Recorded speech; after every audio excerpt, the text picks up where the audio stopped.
Bonjour, je m'appelle Jean-Jacques Nantel.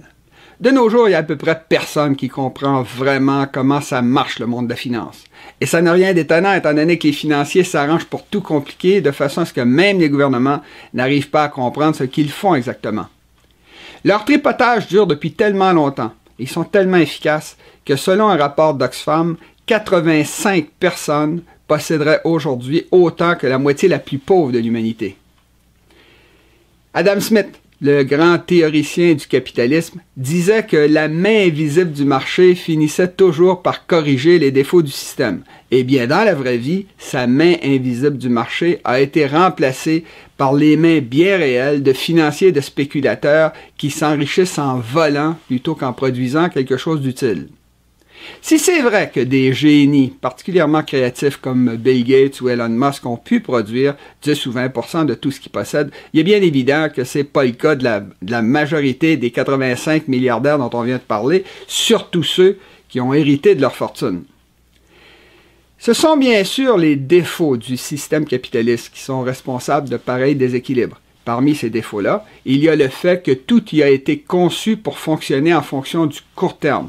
Alors, les travailleurs attendent leur prochain chèque de paye, les industriels pensent à leur profit de fin d'année et les politiciens pensent à la prochaine élection.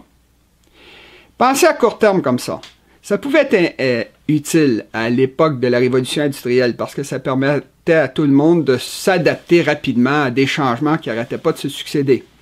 Mais de nos jours, penser comme ça, c'est plus possible, étant donné que les problèmes du long terme sont devenus les problèmes du court terme. Pensez par exemple à un pays comme la Chine, où une industrialisation sauvage est en train d'empoisonner la population qu'elle est pourtant censée enrichir. De nos jours, même les multinationales se préoccupent à peu près pas de l'avenir à long terme. Et ça, c'est même si c'est leur intérêt évident de faire durer le système le plus longtemps possible. Si c'est comme ça, c'est parce que les multinationales sont dirigées par des gens qui n'en sont pas les propriétaires, qui sont là pour seulement quelques années et qui ont donc souvent intérêt à prendre des décisions qui sont nuisibles à l'avenir de la compagnie, mais qui permettent d'augmenter leur bonus de fin d'année. Un autre grave défaut du système actuel, c'est qu'on ne possède pas un gouvernement mondial qui contrôlerait ce qui se passe à l'échelle internationale. Comme les multinationales fonctionnent dans le vide juridique que ça crée, elles peuvent augmenter leurs profits en se servant de certains pays pour nuire à d'autres. Par exemple, si une multinationale veut réduire ses profits dans un pays où les taxes sont particulièrement élevées, elle n'a qu'à faire transiter les matières premières qu'elle a achetées par exemple en Afrique par un pays où les taxes sont basses et où elle se contente d'augmenter le prix artificiellement de ces matières premières, pour ensuite les envoyer dans leur pays de destination. Avec ce petit tour de passe-passe, il est possible de transférer ses profits d'un pays où les taxes sont élevées vers un pays où les taxes sont basses. Les multinationales les plus incontrôlables de ce point de vue-là sont certainement celles qui travaillent dans le domaine de la finance, étant donné qu'elles peuvent déplacer sur d'énormes distances et à la vitesse de la lumière des produits financiers qui sont invisibles et qui ne pèsent rien. Toutes les grandes banques ont d'ailleurs des succursales dans des paradis fiscaux ou dans des pays stratégiques comme la Suisse, qui est située au cœur de l'Europe, c'est-à-dire des pays où les taxes sont basses, où le secret bancaire est garanti et où les gouvernements les laissent complètement libres de planifier et de faire toutes sortes de choses qui seraient considérées partout ailleurs comme des crimes. À l'échelle nationale, la situation des banquiers est souvent encore meilleure, étant donné qu'un peu partout, ils ont obtenu des gouvernements la permission de créer, de gérer une banque centrale dont une des tâches est d'imprimer et de contrôler la monnaie du pays. Imaginez, avec un système pareil, des banquiers privés qui ne songent qu'à faire des profits peuvent décider de la valeur de l'argent et de tous les biens que possède l'ensemble de la population. Comme le disait le banquier Mayer Amschel Rothschild, qui a fondé la dynastie des Rothschild, « Donnez-moi le contrôle sur la monnaie d'une nation et je n'aurai pas à me soucier de ceux qui font les lois. » Il y a au moins deux raisons pour lesquelles les gouvernements ont accepté de créer des banques centrales dont le contrôle allait leur échapper d'une façon indéfinie. La première, c'est parce qu'ils voulaient éviter que des politiciens malhonnêtes s'enrichissent en imprimant de l'argent à tort et à travers. La deuxième, c'est parce qu'ils voulaient que ce soit des experts qui s'occupent de cette partie absolument essentielle de l'économie. Leur entente avec les banquiers peut se résumer à quelque chose comme on vous laisse imprimer l'argent du pays et en retour, vous nous fournissez l'argent dont on a besoin pour le diriger. Le problème avec un pareil système, c'est que les banquiers sont ordinairement encore plus malhonnêtes que les politiciens. Ils ne se gênent d'ailleurs jamais pour les corrompre et les acheter, ce qui est assez facile pour trois raisons. La première, c'est que la plupart des politiciens sont d'anciens petits pauvres des classes moyennes qui rêvent de s'enrichir. La deuxième, c'est parce que la plupart sont des avocats qui sont habitués à défendre par exemple des assassins qu'ils savent être coupables, et ça c'est sans tenir aucun compte du bien ou du mal. La troisième raison, c'est parce que la plupart ne comprennent absolument rien au monde de la finance. Signalons en passant que de nos jours, la plupart des politiciens évitent de voler directement l'argent du gouvernement et que c'est rare qu'ils acceptent qu'on leur donne des enveloppes brunes pleines d'argent. Leur façon moderne de se vendre est toujours aussi immorale qu'autrefois, mais elle est parfaitement légale. C'est simple. Pendant qu'ils sont au pouvoir, ils enrichissent leurs amis millionnaires en faisant voter des lois qui les favorisent, en leur octroyant des contrats gouvernementaux dont les prix ont été artificiellement gonflés, ou encore en leur donnant, avant tout le monde, des informations privilégiées sur les projets du gouvernement. Et c'est quand ils ont quitté la politique qu'ils se remplissent les poches en exigeant des compagnies qu'ils ont aidées, qu'ils leur donnent des gros salaires pour, par exemple, siéger 2 ou 3 fois par année sur leur conseil d'administration. Et si une compagnie refuse alors de payer, ils n'ont qu'à aller le dire à leurs amis qui sont restés au pouvoir pour qu'ils arrêtent de les aider. C'est parce que le système fonctionne comme ça que de nos jours, c'est rare de rencontrer un ancien ministre qui ne soit pas multimillionnaire. Bon, maintenant, si on revient aux banquiers à qui on a confié l'impression de la monnaie. Ce qu'il faut comprendre ici, c'est que pour des experts comme ça, qui jouent avec l'argent de tout un peuple, c'est assez facile de s'enrichir, entre autres parce que l'argent en tant que tel n'a aucune valeur. En effet, l'argent, c'est une invention des êtres humains qui ont compris depuis longtemps que pour pouvoir s'échanger facilement des biens aussi diversifiés que des pommes, des pelles ou des heures de travail, ils avaient besoin d'une monnaie d'échange qui serait à la fois légère, facile à transporter et que tout le monde pourrait accepter sans problème. Pendant longtemps, on s'est servi de l'or, de l'argent ou du cuivre comme monnaie, avant de passer à la monnaie de papier, pour finalement en arriver de nos jours à employer surtout de la monnaie électronique.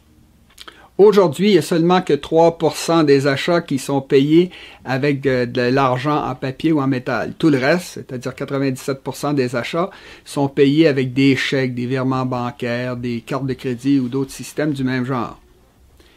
Comme la monnaie est une simple convention, les banquiers qui contrôlent la banque centrale peuvent faire baisser la valeur de tout ce que possède une population tout simplement en imprimant de l'argent à partir de rien du tout. Vous avez bien compris, à partir de rien du tout, parce que ça fait très longtemps que les monnaies modernes ne sont plus échangeables pour des biens physiques comme de l'or, de l'argent ou du cuivre. Finalement, ce que fait une banque centrale est assez facile à comprendre. En effet, si dans une économie, il n'y avait qu'une seule voiture et que la banque centrale imprimait 100 $, la voiture vaudrait 100 $. Si elle imprimait 1000 $, la voiture vaudrait 1000 $. Et si elle imprimait 1 million de dollars, la voiture vaudrait 1 million de dollars. C'est donc bel et bien la Banque centrale qui détermine quelle est la valeur en dollars de tout ce que vous possédez. Mais comment font les banquiers pour injecter dans l'économie l'argent qu'ils impriment? Eh bien, par exemple, ils peuvent très bien acheter les reconnaissances de dettes signées par le gouvernement, qui, lui, se sert de l'argent qu'il reçoit en échange pour payer ses fonctionnaires et pour acheter des vraies voitures et du vrai pétrole. Comme l'argent dont il s'est servi a été créé à partir de rien du tout et que la quantité de biens dans l'économie n'a pas augmenté, ça fait augmenter les prix. Ça crée de l'inflation. Tout ça pour dire que, contrairement à ce que pensent la plupart des gens, l'inflation n'est pas une catastrophe naturelle comme un tsunami ou de la grêle. mais c'est le résultat d'une décision de banquiers privés de la Banque centrale qui se sont assis autour d'une table pour décider si cette année l'inflation sera de 2, de 5 ou de 10 %. Le plus étonnant dans tout ça, c'est que c'est pas seulement que la Banque centrale qui a le droit de créer de l'argent à partir de rien du tout, mais toutes les banques. C'est étonnant, mais c'est vraiment la plus stricte vérité. La plupart des gens pensent que quand ils vont à la banque pour demander un prêt, la banque se contente de leur passer l'argent que quelqu'un d'autre est venu déposer. Eh bien, c'est faux. Ce que fait un banquier en pareil cas, c'est qu'il s'assoit et il écrit 2 papiers différents. Il crée 2 comptes différents. Dans le premier, il écrit que, par exemple, vous devez 10 000 $ à la banque à un taux d'intérêt de 10 % par année. Et dans l'autre document, il écrit que la banque doit 10 000 $. Au point de vue comptable, tout est régulier étant donné que les 2 comptes s'annulent l'un l'autre. Le problème, c'est qu'il n'y a absolument personne à qui la banque doit 10 000 $. Il n'y a pas de déposant derrière ça. Ce que fait la banque, elle a simplement créé 10 000 $ à partir de rien du tout. Et à mesure que vous allez rembourser votre prêt, les 2 comptes dont j'ai parlé vont diminuer en même temps pour finalement disparaître complètement. Le truc génial dans tout ça, c'est que la banque se sera fait payer 10 % d'intérêt sur de l'argent qu'elle n'a jamais possédé et qui n'existait même pas quand vous êtes entré dans la banque. Mieux que ça, le 10 % d'intérêt qu'elle vous aura chargé va avoir été déterminé par d'autres banquiers privés de la Banque centrale. En passant, vous pouvez toujours vérifier ce que je dis en vous servant des bibliographies que je mets à la fin de mes vidéos. Les banquiers ont à leur disposition plusieurs autres trucs de valeur au moins aussi étonnants. Par exemple, si vous laissez inactif pendant de nombreuses années un compte de banque, ils ont le droit légal de s'emparer de l'argent qu'il y a dedans, et ça, c'est sans même vérifier si vous êtes mort ou pas. Quant au spectaculaire coffre-fort qu'on trouve dans chacune de leurs succursales, ils servent simplement à tromper les déposants en leur faisant croire que leur argent est en parfaite sécurité, alors qu'en fait, il n'y a pas d'argent dans ces coffres-là. Si vous demandez à votre banquier de vous donner 10 000 $ en liquide, vous allez vous faire dire de revenir dans 2 ou 3 jours ouvrables parce qu'ils doivent les commander. Derrière les grosses portes à roulettes en acier des coffres-forts des banques, on trouve presque uniquement des coffrets de sûreté. C'est-à-dire des coffrets de sûreté où les gens pensent que leur or est en parfaite sécurité, alors qu'en fait, il en est prisonnier, étant donné qu'en cas de crise importante, la banque ou le gouvernement pourrait en interdire l'accès.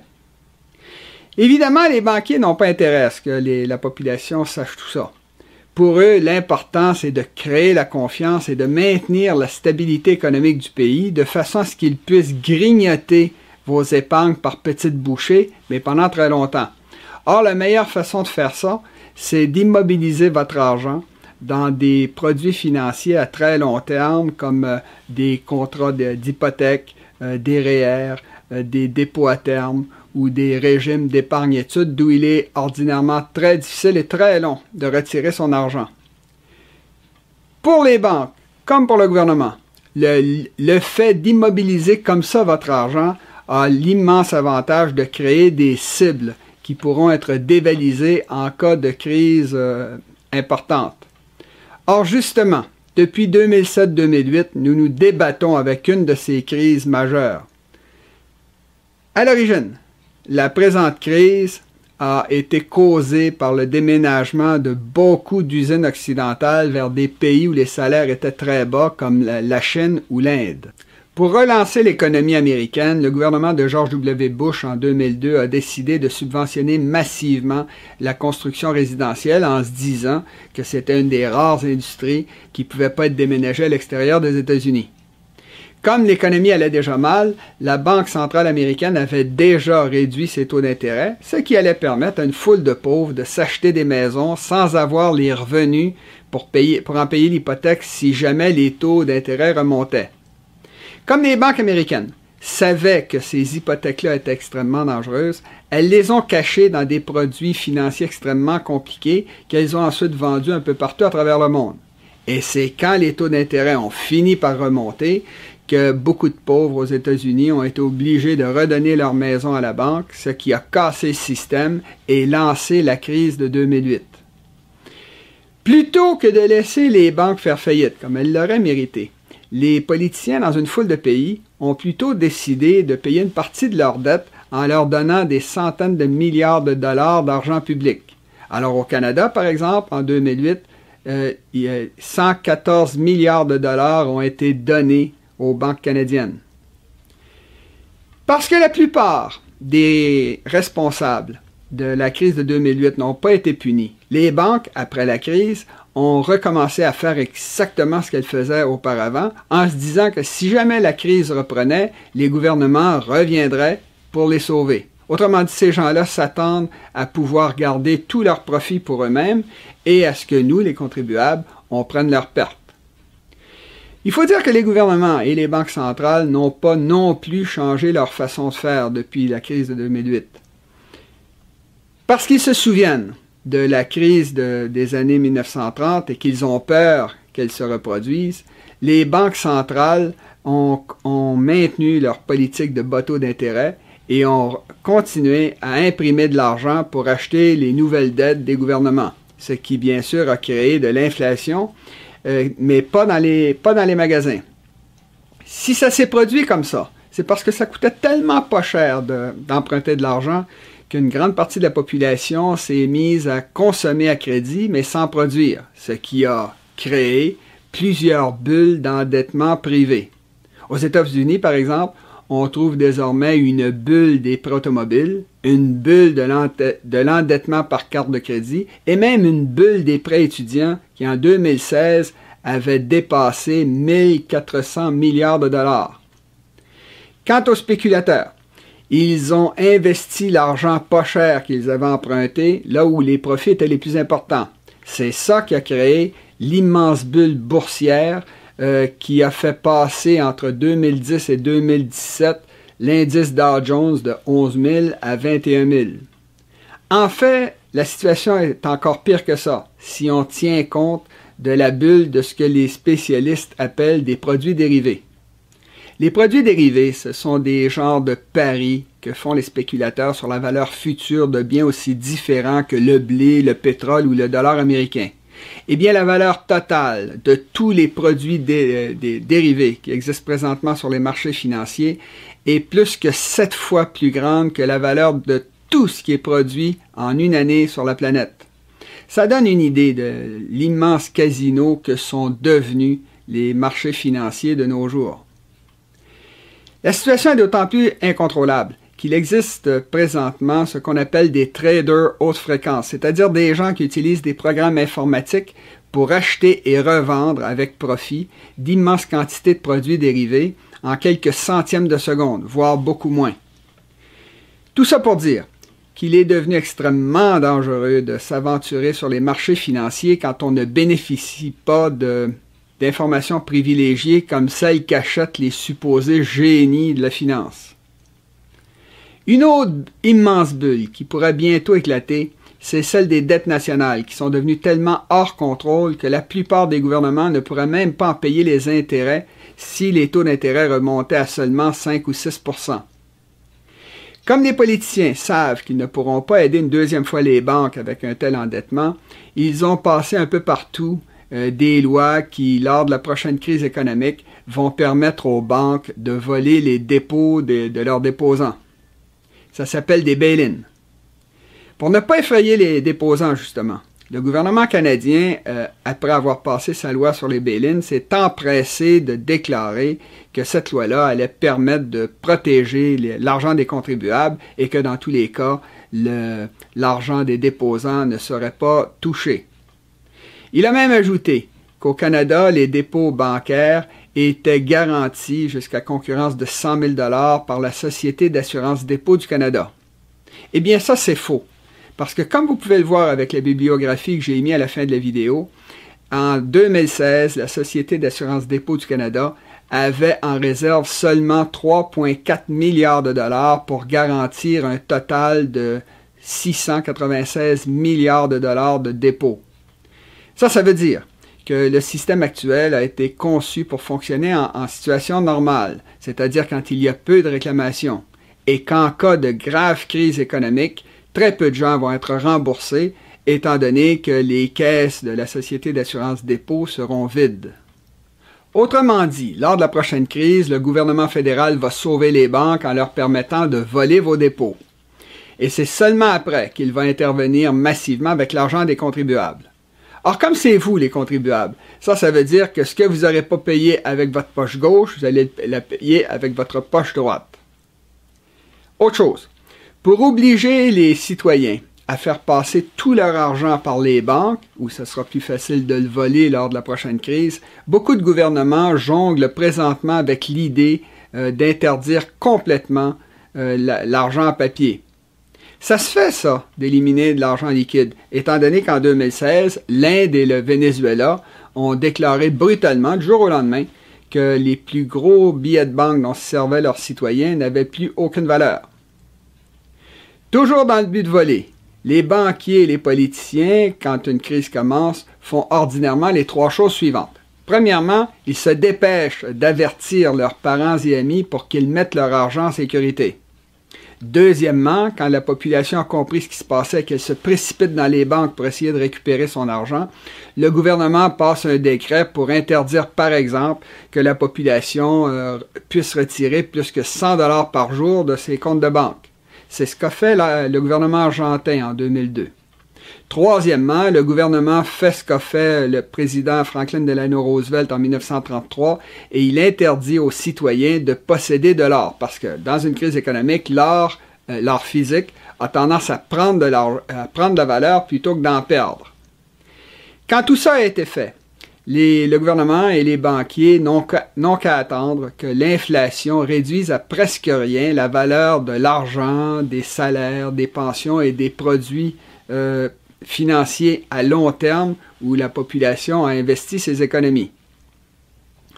À ça s'ajoute l'inflation que produit tout l'argent qui a survécu à l'éclatement des bulles financières et qui est investi pour acheter toutes sortes de choses. Toute cette inflation se transforme rapidement en hyperinflation si le gouvernement fait comme d'habitude et qu'il essaie de relancer l'économie en investissant des centaines de milliards dans le pays, alors même qu'il reçoit de moins en moins de rentrées d'impôts. Un des effets de l'hyperinflation, c'est que ça force la population à réduire sa consommation, ce qui oblige les entreprises qui ne peuvent plus vendre leurs produits à mettre à pied de plus en plus d'employés. Du coup, l'économie rentre dans une spirale descendante qui aboutit vite à un appauvrissement généralisé. Alors, qu'est-ce que vous pouvez faire individuellement pour vous protéger contre la crise qui s'en vient?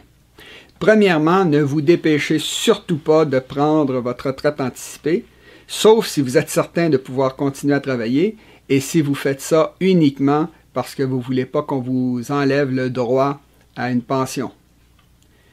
Deuxièmement, débarrassez-vous de vos dettes de façon à ne pas être ruiné lorsque les taux d'intérêt vont monter en flèche. Je parle surtout ici des dettes de carte de crédit et de vos hypothèques de maison. Troisièmement, restez loin de la bourse et des milieux financiers et ne vous fiez surtout pas à leurs courtiers qui ont intérêt à ce que vous alliez vous mettre le museau dans leur trappe à rats alors même qu'on arrive en fin de cycle économique. Quatrièmement, si vous ne voulez pas que les banques volent votre argent, placez votre argent ailleurs, par exemple dans les caisses populaires qui ne sont pas encore touchées par la loi sur les bail-in. Cinquièmement, n'utilisez pas les coffrets de sûreté des grandes banques, étant donné qu'en cas de crise, elles pourraient vous en interdire l'accès. Sixièmement, si vous avez beaucoup d'argent, achetez des terres, des métaux précieux ou n'importe quoi qui n'est pas sous le contrôle des milieux financiers. Enfin, vous avez compris l'idée. L'idée, c'est de mettre votre argent le plus loin possible des doigts des banquiers, des financiers, des politiciens. Dans un cas comme celui-là, il y a une règle simple qui s'applique. Si vous ne pouvez pas toucher avec vos doigts à ce qui vous appartient, alors ça ne vous appartient pas et on va vous le prendre. Je terminerai en vous disant qu'il existe des solutions aux problèmes de l'époque actuelle et que j'en parle abondamment dans le livre que j'ai mis sur Amazon.ca. Si vous aimez mes vidéos, vous devriez prendre la peine de le lire. Comme d'habitude, je vous remercie de répandre autour de vous la présente vidéo et de la recommander, tout comme mon livre, à vos parents et amis. À la prochaine.